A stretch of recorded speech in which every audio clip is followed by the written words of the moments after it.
Gingrich, for example, the Republican congressional leader whose lasting legacy is basically a series of attempts to make the Republican Party more, not less, ideological. Certainly, whatever Clinton was selling resonated with voters. Anyone who's being honest about this stuff has to acknowledge that. So, in the interest of not making 90s Clintonism into a sin eater for every problem with the Democrats in 2025, and because we can't go back in time and test a counterfactual, let me just accept Clinton's premise here. Maybe politics without ideology was possible in his time. The relevant question, though, is it still? Can you answer that? Can you say what you, I think it's a good point. Would you define for me how you see, like, what your role is? I don't know what my role is anymore. I'll be totally honest with you, man. I feel very conflicted about that question. The role I want to have. Sorry, while we're complaining or doing audio video stuff, I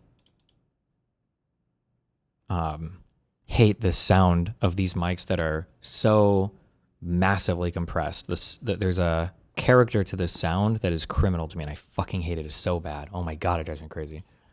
Is a person curiously exploring his political and intellectual interests in political peacetime.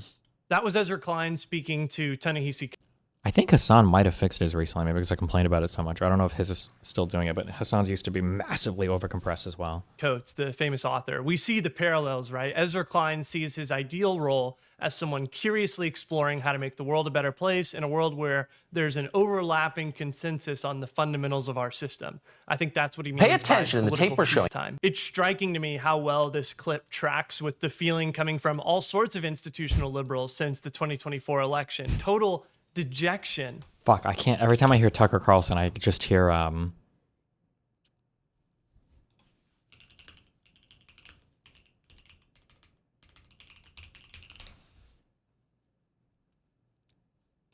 This isn't a joke. There's naked pictures of me all over the internet. Like what you see? I hope you do, because there's plenty more where that came from. What is going on? Who's jacking off to this? It's not me. Maybe it's you. Maybe it's your family. This isn't a joke. fuck, dude. Confusion about what their role even is anymore, because it seems like nobody wants what they're selling.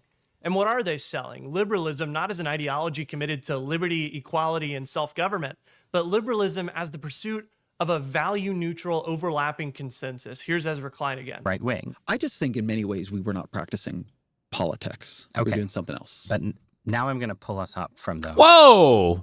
Wait, when is this show from? How long ago was this one? True! The mire of political tactics. Okay. To the... I think these are political principles. They're political principles, but there is a broader vista. This was right after a discussion of why the sometimes standoffish and insular nature of progressive politics can be alienating and why debate is so important. I'm not even questioning any of that. I just want to note that when Ross Douthat says, let's move on from tactics to September principles, 18th, gotcha. Let's move on from how you want to do things to what you believe, Ezra Klein says, these are principles. This is what I believe. And that's fine. But whatever the case was in the 90s, in 2025, the fundamental questions of politics are under discussion again. And liberalism needs an answer to these questions that goes beyond just process, beyond the pursuit of the overlapping consensus. Consensus liberalism had its time, and it's dead now. And I think Ezra Klein knows that. Here's another clip from the Ross Douthat interview. I've been a bit obsessed with this speech J.D. Vance gave at the Claremont Institute, where a part of the speech was him taking aim at the sort of creedal America. I feel you when things are overcompressed like that, it's like zooming too much in on the weird nasal throat. It might be a combination of overcompressed and bad EQ too. Like there's too much of the, one day I'll learn how to EQ and mic. I don't know how to do it. I don't give a fuck. I've never bothered to fucking actually set mine up. But like there are certain ranges that like give you like headroom or this nice, what is it, like the 1000 hertz, I think, for voices or whatever is like, is it sibilance? I don't know what the fuck it's called. And then there's like you're like the boomy part of your voice right here is what in like is it the 100 to 400 or like around the 200 to 400 hertz range? Where if you boost that, you get that warm sound, I guess. But if you boost that too much and your highs are not like appropriately leveled, you just get this very boxy color, like this kind of voice. And then that combined with it being overcompressed to all hell on this in this format, so the volume is exactly the same all the time. I think it's just a very it drives me crazy. I hate this sound. where part of the speech was him taking aim at Sibilance is the S sounds? Okay, never mind. It's not that then. I don't know what word I'm looking for. There's a descriptive word people have it. the sort of creedal America. And Vance says, that he prefers attaching belonging to whether your ancestors were here in the Civil War than whether or not you believed in the Declaration of Independence. Okay, that's one level of the fight. And I'm just gonna say I think that slightly simplifies what he was. So just first of all, Ross Douthat is wrong here. This is 100% what J.D. Vance was saying. I know the speech that Ezra Klein's talking about here, and he's describing it accurately. J.D. Vance gave a speech at the Claremont Institute, which is a think tank associated with the kind of politics you might expect from the Vances and the Stephen Millers of the world. And in it, he explicitly rejects any definition of what America is that has to do with ideals, in part because this definition might apply to, and this is a quote from him, a lot of people that ADL would label domestic extremists as bad Americans. Vance, of course, thinks this is an absurdity because those domestic extremists have ancestors that were here at the time of the Revolutionary War. He is straightforwardly advocating for an ancestry-based definition of what a good American is. I just wish some journalists would take the time to ask him which domestic extremists specifically he was talking about here. Here's another example of how the fundamentals of American life are being debated right now from a speech that Senator Eric Schmidt delivered at the National Conservatism Conference. The Continental Army soldiers dying of frostbite at Valley Forge, the Pilgrims struggling to survive in the hard winter soil of Plymouth, the pioneers striking out from Missouri for the wild and dangerous frontier, the outnumbered Kentucky settlers repelling wave after wave of Indian war band attacks from beyond the stockade walls.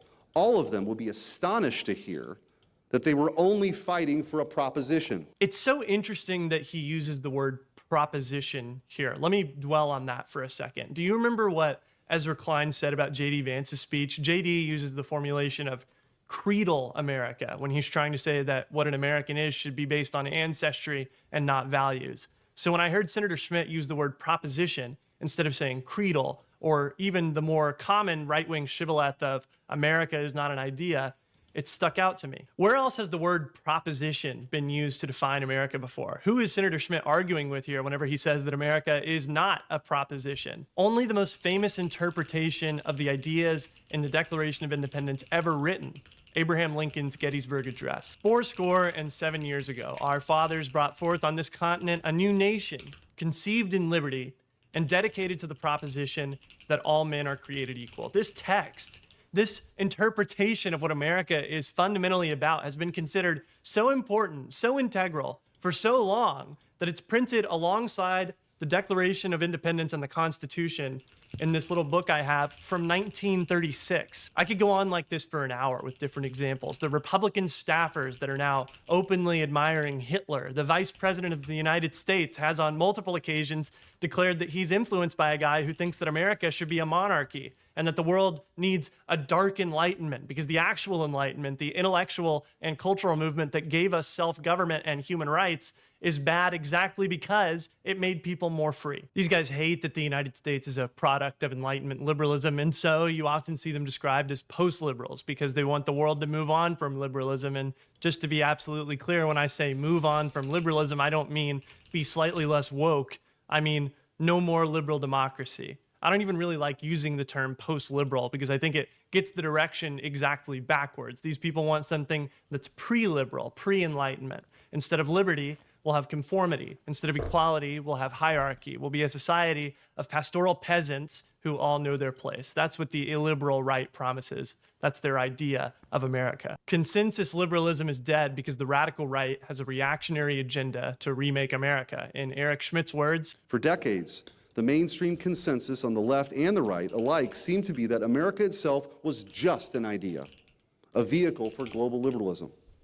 We were told that the entire meaning of America boiled down to a few lines in a poem on the Statue of Liberty and 5 words about equality in the Declaration of Independence. make no mistake, what they believe in is just an idea too. It's a bad one that's been defeated over and over again, but it's just an idea. And because American liberals have for so long valued the management of consensus over the promotion of actual liberal values, there's no ideology, no cohesive alternative vision to oppose the anti-liberals with as they attempt to roll back the last couple hundred years. That needs to change. Towards the end of the Douthat interview, he starts asking Klein basically what the point of liberalism is. What's the end that Ezra Klein is aiming towards? And I was struck how unwilling Ezra Klein was